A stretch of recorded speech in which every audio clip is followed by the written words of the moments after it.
मेरा नाम श्वान क्यू है और इस वक्त मैं एक बहुत ही खतरनाक सिचुएशन में फंस चुका था क्योंकि मेरे चारों तरफ खूनी भेड़िए मुझे घेर चुके थे और उनकी आंखों में सिर्फ खून की भूख थी। ये देखकर मैं अंदर से काफी डर गया और तुरंत अपने सिस्टम से कहा, सिस्टम मुझे फिर से अपनी पावर यूज करनी है। लेकिन सिस्टम ने ठंडे लहजे में जवाब दिया कि पावर अभी कूल डाउन में है, आप उसे दोबारा यूज नहीं कर सकते। ये सुनते ही मेरी हालत और खराब हो गई और मुझे कोई रास्ता नजर नहीं आ रहा था। इसलिए मैंने जल्दी से कहा, ठीक है, ट्रेजर पवेलियन ओपन करो, मुझे कुछ ऐसा चाहिए जिससे मैं अपनी जान बचा सकूं। जैसे ही पवेलियन ओपन हुआ, मेरे सामने कई सारे मिस्टीरियस बॉक्सेस आ गए और सिस्टम ने बताया कि इन बॉक्सेस में अलग अलग पावर्स हैं जिन्हें मैं ओपन करके यूज कर सकता हूं। ये देखकर मैं थोड़ा खुश हुआ, लेकिन तभी अचानक जोरदार ब्लास्ट हुआ और किसी ने उन खूनी भेड़ियों पर अटैक कर दिया। मैंने देखा कि वो एक लड़की थी जिसका नाम होंग था, लेकिन उसी मोमेंट मेरी उंगली गलती से एक बॉक्स को टच कर गई और वो इंस्टेंटली परचेज हो गया। मैंने घबराकर सिस्टम से कहा कि ये गलती से हुआ है, इसे कैंसिल करो। लेकिन सिस्टम ने साफ मना कर दिया और बोला कि परचेज्ड आइटम वापस नहीं किया जा सकता। अब मेरे पास कोई ऑप्शन नहीं था, इसलिए मैंने बॉक्स ओपन किया और उसमें से गॉड आई पावर निकली, जिसे एब्जॉर्ब करते ही मेरी ताकत कई गुना बढ़ने लगी। ये देखकर होंग को लगा कि मैं गुस्से में हूं और वो तुरंत मेरे सामने झुककर माफी मांगने लगी क्योंकि उसने बिना इजाजत मुझे फॉलो किया था। लेकिन उसके दिमाग में यही था कि मैं एक डिवाइन एम्परर हूं। अब मुझे भी एक्ट करना पड़ा और मैंने काम टोन में कहा कि तुम्हें माफी मांगने की जरूरत नहीं है। अगर तुम्हारे पास डिवाइन एबिलिटी है तो तुम्हें मुझे ढूंढने में दिक्कत नहीं होनी चाहिए थी। ये सुनकर वो काफी इम्प्रेस्ड हो गई और मुझे एक्स्ट्रा पॉइंट्स मिल गए। तभी उसने सीरियस होकर कहा कि डिवाइन एम्परर, क्या आपको नहीं लगता कि ये बीस्ट्स कुछ ज्यादा ही एग्रेसिव हैं? क्योंकि बॉर्डर एरिया इतना डेंजरस कभी नहीं होता। ये सुनकर मैं भी सोच में पड़ गया, लेकिन मैंने अपने एक्सप्रेशन को कंट्रोल करते हुए कहा, तो तुम्हें क्या लगता है इसके पीछे कौन है?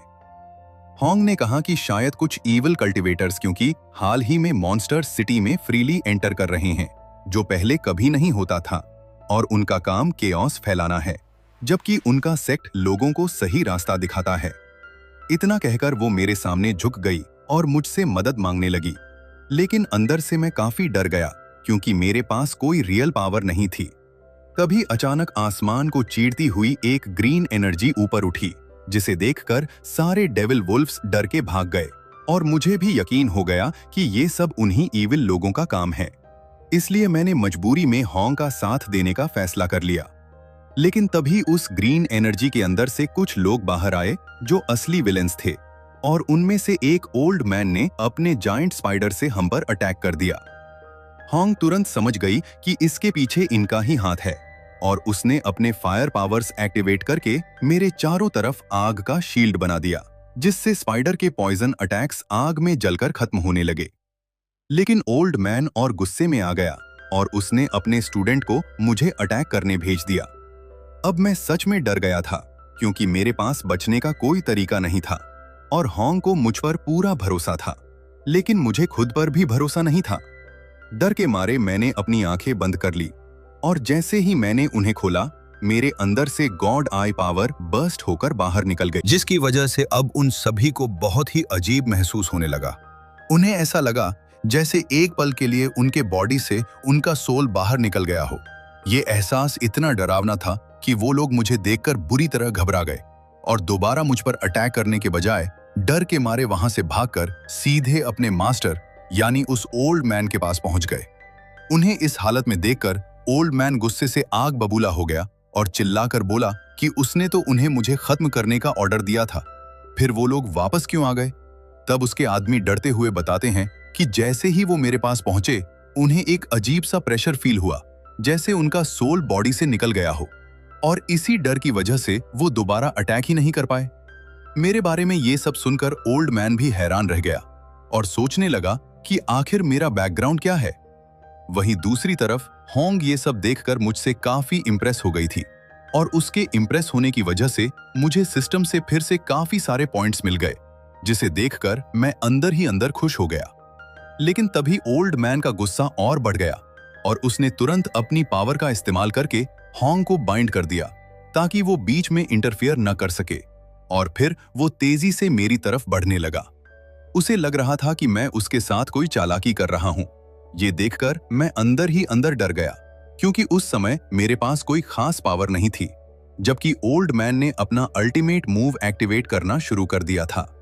तभी मैंने अपनी आंखें बंद की और जैसे ही खोली, अचानक मेरी गॉड हेवनली आई पावर एक्टिवेट हो गई, जिसकी वजह से ओल्ड मैन को भी वही अजीब शॉक लगा और उसके बॉडी से भी कुछ पलों के लिए उसका सोल बाहर निकल गया। उसे खुद समझ नहीं आ रहा था कि उसके साथ क्या हो रहा है, और मैं भी ये देखकर शॉक्ड था। तभी सिस्टम ने मुझे बताया कि मास्टर, आपने जो हेवनली आई खरीदी थी, ये उसी की पावर है जिससे आप अपने दुश्मन के सोल को डायरेक्टली इंपैक्ट कर सकते हो।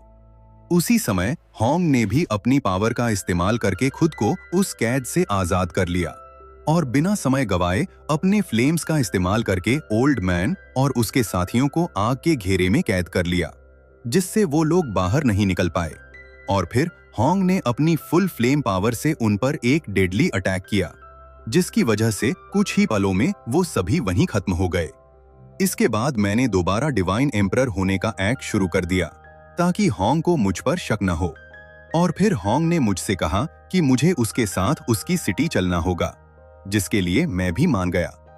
दूसरी तरफ सीन शिफ्ट होता है, जहां बीस्ट सेक्ट का मास्टर अपने स्टूडेंट पर बहुत गुस्सा हो रहा था, क्योंकि मैंने उसके कई साथियों को मार दिया था और उसी ने मॉन्स्टर्स और क्रीचर्स को सिटी पर अटैक करने के लिए भेजा था। लेकिन मैंने उसका पूरा प्लान बर्बाद कर दिया, जिसकी वजह से वो मास्टर अब मुझसे बदला लेने के लिए और भी ज्यादा गुस्से में आ गया। इधर मैं होंग के साथ उसकी सिटी पहुंच गया, जो एक विशाल लोटस के बीचों बीच बसी हुई थी और दिखने में बेहद खूबसूरत थी, जिसे देखकर मैं हैरान रह गया और उसकी तारीफ भी की। होंग ने बताया कि ये सिटी एक सेंट्रल हब है और बॉर्डर का सबसे इंपॉर्टेंट पॉइंट माना जाता है, जिससे मुझे समझ आ गया कि बुरे लोग इस सिटी पर कब्जा क्यों करना चाहते हैं, क्योंकि यहाँ से वो पूरे सिस्टम और बाकी सेक्ट्स को कंट्रोल कर सकते हैं। सिटी में मेरे आने की खबर फैल चुकी थी और बहुत से लोग खुश थे कि डिवाइन एम्परर उनके शहर में आया है। लेकिन कुछ लोग मुझ पर शक भी कर रहे थे और एक आदमी ने तो मुझे इम्पोस्टर तक कह दिया। तभी मैं फ्लेम्स पर सवार होकर सिटी में एंट्री करता हूँ, जिसे देखकर सभी लोग हैरान और खुश हो जाते हैं और मुझे देखने के लिए मेरे पीछे पीछे दौड़ने लगते हैं।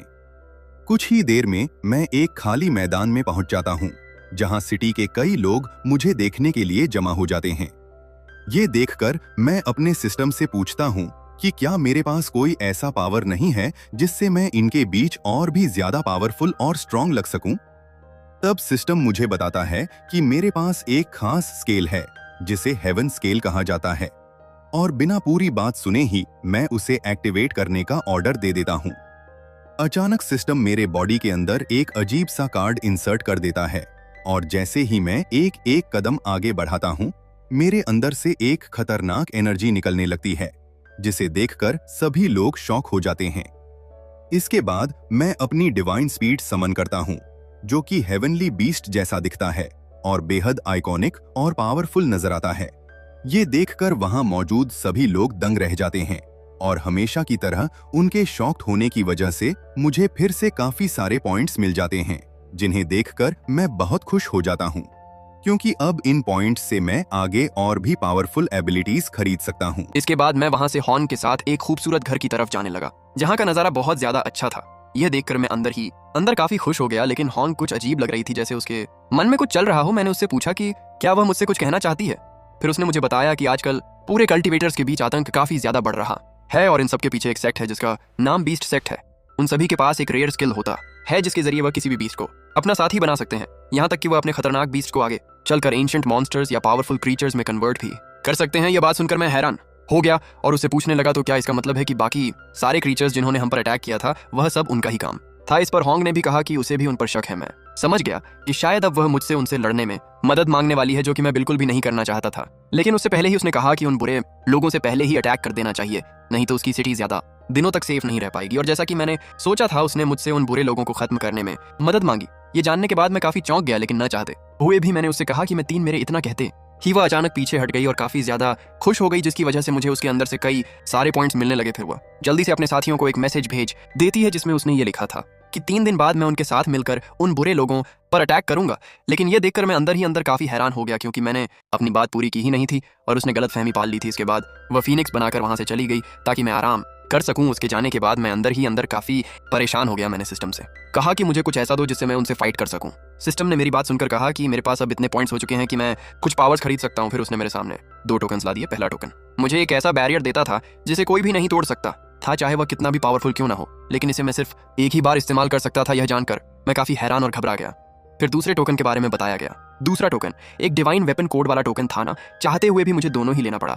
लेकिन जैसे ही मैंने दूसरा टोकन खोला, मेरे अंदर से कुछ पावर्स निकली, लेकिन मेरे हाथ में कोई भी डिवाइन वेपन नहीं आया। ये देखकर मैं काफी गुस्सा हो गया और कहने लगा, आखिर मेरा वेपन कहाँ है इस पर। सिस्टम ने मुझे बताया कि मास्टर, ये टोकन इस तरह काम नहीं करता, बल्कि अगर आपके आसपास कोई ऐसा डिवाइन वेपन होगा जिसका कोई मास्टर नहीं है तो वह अपने आप ही आपको अपना मास्टर बना लेगा। ये जानकर मैं फिर से उदास हो गया, लेकिन मेरे पास और कोई ऑप्शन नहीं था। फिर कुछ दिन बाद हॉन्ग दोबारा मेरे पास आ गई, क्योंकि 3 दिन पूरे हो चुके थे। इसके बाद वो हम दोनों को वहां से ले जाने के लिए एक शानदार सवारी बुलाती है, जिसके आगे एक फिनिक्स था और हमारे बैठने के लिए एक छोटा सा हाउस बना हुआ था। हम उसमें सवार होकर अपने सफर पर निकल पड़े। कुछ ही देर में वहां कुछ और कल्टीवेटर्स भी आ गए जो हमारे इस फाइट में साथ देने वाले थे। लेकिन तभी अचानक हॉन्ग उन सभी को बताने लगती है कि इस बार उनके साथ डिवाइन एम्परर यानी कि मैं हूं, जिसकी वजह से उन्हें डरने की कोई जरूरत नहीं है और हम सामने से ही उन कल्टीवेटर्स पर अटैक करेंगे। यहाँ पर वह बहुत बड़ी बड़ी बातें कर रही थी, लेकिन अंदर ही अंदर मैं काफी परेशान था, क्योंकि मैं उतना स्ट्रांग नहीं था जितना वह उन्हें बता रही थी। लेकिन हमें क्या पता था कि बीस्ट सेक्ट का एक आदमी काफी दूर से हम पर नजर रख रहा था। उसने हमें आते हुए देख लिया और तुरंत अपने मास्टर के पास जाकर बताने लगा कि सिटी लॉर्ड और डिवाइन एम्परर उनके सेक्ट पर अटैक करने आ रहे हैं। लोग यह भी कहते हैं कि वह डिवाइन एम्परर का पुनर्जन्म है। लेकिन यह सब सुनने के बाद भी वह मास्टर घबराने के बजाय काफी शांत रहा। उसने अपने स्टूडेंट से कहा कि अगर वह यहाँ आते भी हैं तो हमारे पास एक खास हथियार है जिसका इस्तेमाल हम उनके खिलाफ कर सकते हैं। यह हथियार असल में एक मशीन जैसा था जो बहुत ही ज्यादा पावरफुल था।